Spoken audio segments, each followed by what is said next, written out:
നമസ്കാരം. പാലോട് രവി നടക്കാൻ പോകുന്ന ഒരു യാഥാർത്ഥ്യത്തെക്കുറിച്ച് ഒരു ഫോൺ സംഭാഷണത്തിൽ ഒരു സഹപ്രവർത്തകനോട് പങ്കുവെച്ച ഓഡിയോ പുറത്തു വന്ന സന്ദർഭം നിങ്ങൾ മനസ്സിലാക്കണം. നാട് നീളെ നടന്ന് പ്രതിപക്ഷ നേതാവ് വി സതീശൻ പറഞ്ഞുകൊണ്ട് നടക്കുന്നു, അടുത്ത തെരഞ്ഞെടുപ്പിൽ 100 സീറ്റോടുകൂടി അധികാരത്തിൽ വരും. ആര്? കോൺഗ്രസ്. ഞാൻ മുഖ്യമന്ത്രിയാകും. ഈ നിലയ്ക്ക് പലയിടത്തും പോയി ആദ്യ ക്യാബിനറ്റിൽ വരെ ഞാൻ എന്താണ് തരാൻ പോകുന്നു എന്ന തരത്തിലുള്ള മോഹന വാഗ്ദാനങ്ങൾ വാരിക്കോരി കൊടുക്കുകയാണ്. പക്ഷേ ഗ്രൗണ്ട് റിയാലിറ്റി എന്താണെന്നാണ് ഇന്നിപ്പോ പാലോട് രവി ചില കാര്യങ്ങളെല്ലാം മനസ്സിലാക്കിയതിനു ശേഷം അദ്ദേഹം വിശ്വസ്തനെന്ന് കരുതിയിരുന്ന ഒരു വ്യക്തിയോട് ആ അഭിപ്രായത്തെക്കുറിച്ച് ഫോൺ സംഭാഷണത്തിനിടെ പങ്കുവച്ചു.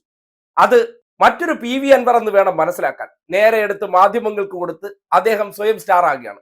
പുല്ലമ്പാറ, അതായത് വാമനപുരം പഞ്ചായത്തിലെ പുല്ലമ്പാറയിലുള്ള ഒരു പ്രവർത്തകനാണ് ഈ രീതിയിലുള്ള ഒരു നെറുകെട്ട പ്രവർത്തനം കോൺഗ്രസിനകത്ത് നടത്തിയത്. കോൺഗ്രസിലുള്ള നേതാക്കന്മാരെ തമ്മിൽ വിശ്വസിക്കാൻ കൊള്ളില്ല എന്നതിന്റെ ഏറ്റവും വലിയ തെളിവായിരുന്നു ആ കണ്ടത്. പക്ഷേ ഗ്രൗണ്ട് റിയാലിറ്റി മനസ്സിലാക്കി പാലോട് രവി പറഞ്ഞ ആ സ്റ്റേറ്റ്മെന്റ് അത് നിങ്ങൾ കേട്ടിരിക്കണം.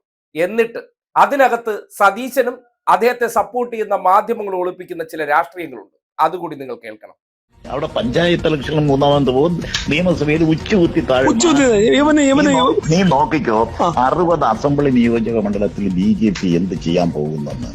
അവൻ കാശ് കൊടുത്ത ആളുകളെ വോട്ട് വാങ്ങിച്ച് ഈ പാർലമെന്റ് ഇലക്ഷനിൽ വോട്ട് പിടിച്ചതുപോലെ അവൻ 40,000 50,000 വോട്ട് പിടിക്കും. കോൺഗ്രസ് പാർട്ടി 3ാം സ്ഥാനത്ത് ഉച്ചകുത്തി കേക്ക് മാർക്സിസ്റ്റ് പാർട്ടി ഭരണം തുടരുകയും ചെയ്യും. ഇതാണ് കേരളത്തിൽ സംഭവിക്കാൻ പോകും. അതോട് ഈ പാർട്ടിയുടെ അതോ ഗതിയായിരിക്കും. ഇതിനകത്ത് മുസ്ലിം കമ്മ്യൂണിറ്റിയിലുള്ളവർ അവർ വേറെ കുറെ പാർട്ടിയിലും കുറെ കമ്മ്യൂണിസ്റ്റ് പാർട്ടിയിലും പോകും. കോൺഗ്രസിനുണ്ടെന്ന് പറയുന്ന കുറെ ആളുകൾ BJPയിലും മറ്റേതെങ്കിലും പാർട്ടികളിലേക്ക് പോകും.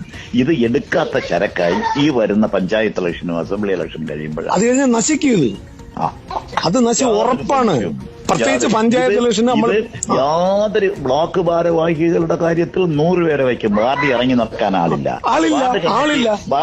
പ്രസിഡന്റുമാരുടെ ലിസ്റ്റ് ഇവിടെ തന്നു, വേറും ബോഗസ് ആയിരുന്നു. അത് അവിടെ നിന്നല്ല, ഞാൻ ജില്ലയുടെ കാര്യം നാട്ടിൽ ഇറങ്ങി നടന്ന് ജനങ്ങളുടെ ഒക്കെ പോയി കണ്ട് നല്ലൊരു സംസാരിക്കാൻ 10% സ്ഥലത്തേ നമുക്ക് ആളുള്ളൂ. ഓരോരുത്തരും ആത്മാർത്ഥമായി പരസ്പര ബന്ധമില്ല, പരസ്പര സ്നേഹമില്ല, പരസ്പരം എങ്ങനെ കാലുവാരാമോ, എങ്ങനെ ബഹുജനങ്ങളെ. പക്ഷെ നമ്മുടെ മുഖം പുല്ലമ്പാറയിൽ വികൃതമാണ്.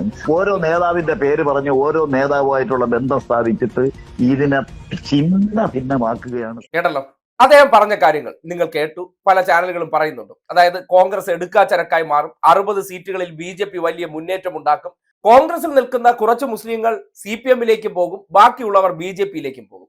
അദ്ദേഹം പറഞ്ഞു വെച്ച ആ സ്റ്റേറ്റ്മെന്റ് നമ്മൾ തുടങ്ങാം. അതായത് മുസ്ലിങ്ങൾ കുറച്ചു പേർ, അതൊരു മുസ്ലിം വ്യക്തിയോടാണ് അദ്ദേഹം ഇത് പങ്കുവെക്കുന്നത്. കാര്യം കോൺഗ്രസിനകത്ത് കഴിഞ്ഞ ഏതാനും തെരഞ്ഞെടുപ്പുകളുമായി ബന്ധപ്പെട്ട് ലീഗിനെ മുന്നിൽ നിർത്തിക്കൊണ്ട് മൗദൂദി, ജമാഅത്ത് ഇസ്ലാമി, സുഡാപ്പികളെ എല്ലാത്തിനെയും അണിനിരത്തിക്കൊണ്ടാണ് പല തെരഞ്ഞെടുപ്പുകളും സതീശന്റെ പുതിയ സ്റ്റാറ്റിസ്റ്റിക്സ് എന്നുള്ള നിലയ്ക്ക് അവർ തെരഞ്ഞെടുപ്പുകളെ നേരിട്ടുകൊണ്ടിരിക്കുന്നത്.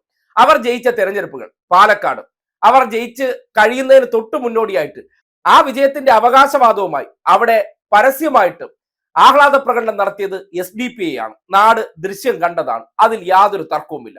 അത് പാലക്കാട് ഉപതെരഞ്ഞെടുപ്പിൽ സതീശന്റെ ഏറ്റവും വലിയ അടിമയായിട്ടുള്ള യൂത്ത് വ്യാജനെ വിജയിപ്പിക്കാൻ വേണ്ടി സംഘപരിവാറുകാരെയും സുഡാപ്പികളെയും ഒരുപോലെ ഒപ്പം നിർത്തി ലീഗിന്റെ മറവിൽ നിന്നുകൊണ്ട് ഇവരെയെല്ലാം വെള്ളപൂശാൻ പരിശ്രമിച്ചു. ഏറ്റവും ഒടുവിൽ നിലമ്പൂരിൽ ഈ പറയുന്ന സകലമാന മുള്ളുമുരുക്ക് മൂർഖം പാമ്പുകളായിട്ടുള്ള ഈ വർഗീയ വിഷങ്ങളെയും ഒപ്പം ചേർത്ത് നിർത്തി.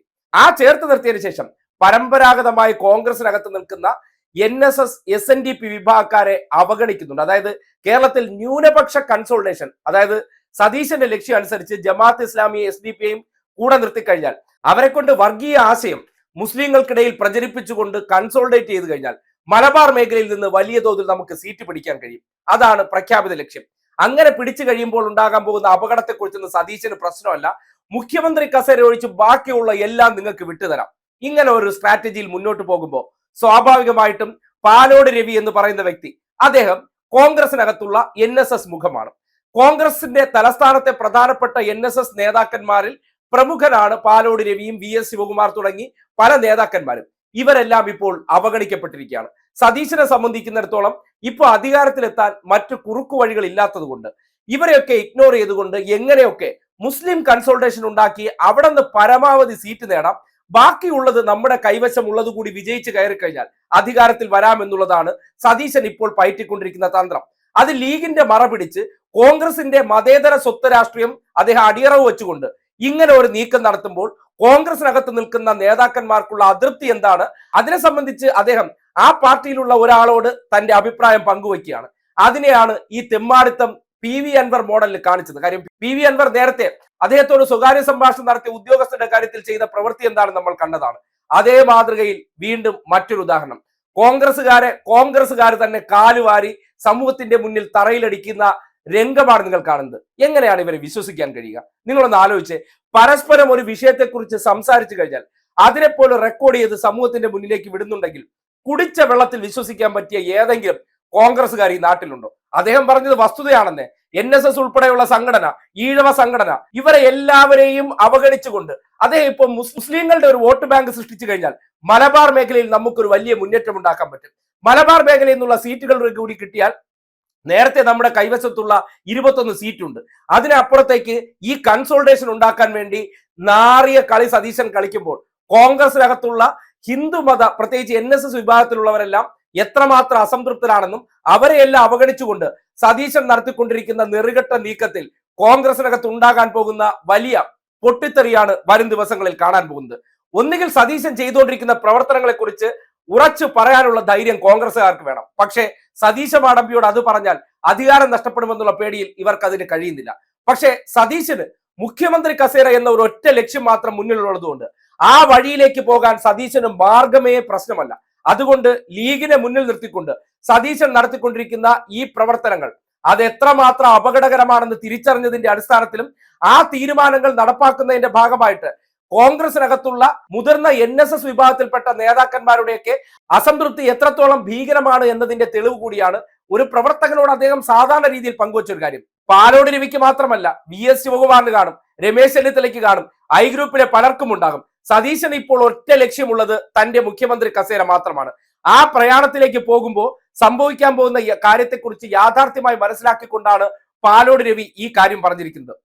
അതിന്റെ അടിസ്ഥാനത്തിൽ വരുന്ന തദ്ദേശ തെരഞ്ഞെടുപ്പിൽ തന്നെ ആ കൺസോൾട്ടേഷന് ശ്രമിക്കുമ്പോൾ മറ്റിടങ്ങളിൽ കോൺഗ്രസ് ചിതറാൻ പോകുന്നു എന്നുള്ള യാഥാർത്ഥ്യത്തെക്കുറിച്ച് പാലോട് രവി പറയുമ്പോൾ മൂന്നാം വട്ടവും ഇവിടെ എന്തുകൊണ്ട് ഇടതുപക്ഷം അധികാരത്തിൽ വരാൻ പോകുന്നു എന്ന് പറഞ്ഞാൽ ഈ സംഘപരിവാറിന്റെ കള്ളക്കഥകൾ അതേപടി സതീശനിലൂടെ പ്രചരിപ്പിക്കുകയാണ്. എന്താണോ വിചാരധാരയിൽ സംഘപരിവാറുകാർ എഴുതി വെച്ചിട്ടുള്ളത് അതിനെ വളരെ കൃത്യമായി മനസ്സിലാക്കിയിട്ടുള്ള സതീശൻ അവരോടൊപ്പം അണഞ്ഞു നിന്ന് ഒടുവിൽ ഭരണം കിട്ടിയതിനു ശേഷം ഇവരെയെല്ലാം വെട്ടിനിരത്താനുള്ള നാറിയ നീക്കം നടത്തുമ്പോൾ അത് ചിലർ തിരിച്ചറിയുന്നുണ്ടെന്നുള്ളതാണ് ആ എതിർ ശബ്ദം കൊണ്ട് തെളിയിക്കുന്നത്. ആ എതിർ ശബ്ദത്തെ ഒറ്റുകൊടുത്ത കോൺഗ്രസുകാർ കുടിച്ച വെള്ളത്തിൽ വിശ്വസിക്കാൻ പറ്റാത്തവരാണെന്ന് തെളിയിച്ചിരിക്കുകയാണ്. അതുകൊണ്ട് പാലോട് രവി പറഞ്ഞത് വെറുതെ ഉള്ള ഒരു ആരോപണമല്ല, ഒരു യാഥാർത്ഥ്യമാണ്. വരാൻ പോകുന്ന, സംഭവിക്കാൻ പോകുന്ന ഒരു യാഥാർത്ഥ്യം. അതിന് സതീശൻ വളം വെച്ചു കൊടുക്കുന്നു എന്നുള്ള യാഥാർത്ഥ്യത്തെക്കുറിച്ച് അദ്ദേഹം പ്രവർത്തകരോട് പറഞ്ഞു മനസ്സിലാക്കാൻ പരിശ്രമിച്ചതിനെ ഇങ്ങനെ ഒറ്റുകൊടുത്തുകൊണ്ട് ഈ പ്രവൃത്തി ചെയ്യുന്ന കോൺഗ്രസുകാരെ ഈ നാട്ടിൽ ഭരണമേൽപ്പിച്ചാൽ എന്ത് അവസ്ഥയാകുമെന്ന് നിങ്ങൾക്ക് ഓരോരുത്തർക്കും ചിന്തിക്കാവുന്നതാണ്. കോൺഗ്രസിനകത്ത് സംഭവിക്കാൻ പോകുന്ന പടലപ്പിണക്കം എത്രമാത്രം തീവ്രമാണ്, അത് എത്ര വലിയ പൊട്ടിത്തെറിയിൽ എത്തിച്ചേരുമെന്ന് വരും ദിവസങ്ങളിൽ ഈ ഒരൊറ്റ ഉദാഹരണത്തിലൂടെ കണ്ടറിയാൻ പോകുന്നതേയുള്ളൂ.